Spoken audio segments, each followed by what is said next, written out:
Pierre Poilievre is in Hamilton, Ontario today. The Conservative Party leader outlined a plan he says will help save Canadian jobs.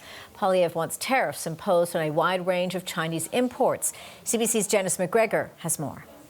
Yeah, this is a big strategic play, both in terms of economic policy, trade policy, but also in terms of, frankly, political strategy and wanting to get votes in places like Hamilton. So let's set the politics aside, talk the policy first.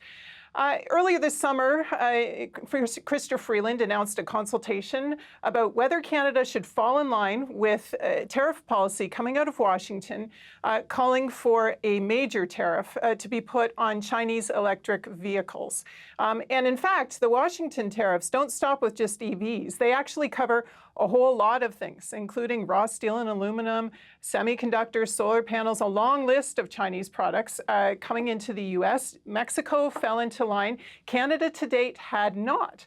But the consultation period ended at the end of July. We are waiting to hear what the Trudeau government has decided to do on this front. But yesterday in Ottawa, we had the heads of the steel and aluminum sectors lobbying, saying, look, we cannot be left out on this. We need to be inside kind of the tariff wall in the NAFTA zone and all have matching tariffs to make sure we're acting as one to prevent a flood of cheap Chinese products from coming in and threatening domestic industries. Now, into the fray comes Opposition Leader Pierre Poilievre today, stepping up to say that a Conservative government would be matching those tariffs that the Biden administration is putting in place mere weeks from now.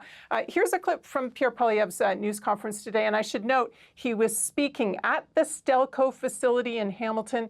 Justin Trudeau and sellout Singh want to give taxpayer-funded subsidies for buying Chinese-made cars, while they impose tax penalties on the manufacturing of Canadian-made cars.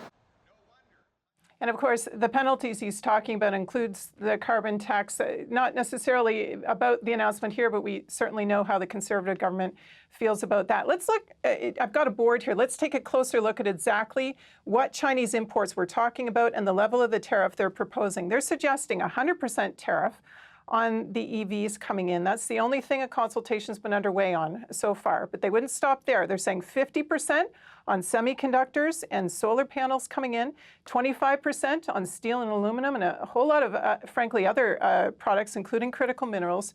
And also, critically, the Conservatives are saying they would offer no more rebates on electric vehicles that are made in China. Now, just to understand and unpack some of the decision-making here, because Chrystia Freeland was meeting, she was down in Hamilton actually with some Liberal MPs, meeting with industries at the end of July, talking about their support for the steel industry, of course, through the whole NAFTA and the first round of steel and aluminum tariffs. They really did try to have this industry's back. So why have they not kind of jumped on board to match what the Americans are doing in this case? Well, here's the thing you need to understand about tariffs, in case you forgot from that previous debate.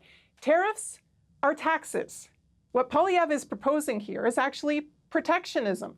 He is proposing taxes on critical manufacturing inputs, something that will raise the cost to secondary manufacturers and could eventually raise the cost for consumers in very inflationary ways for all the things that these Chinese inputs currently kind of flow into in this country.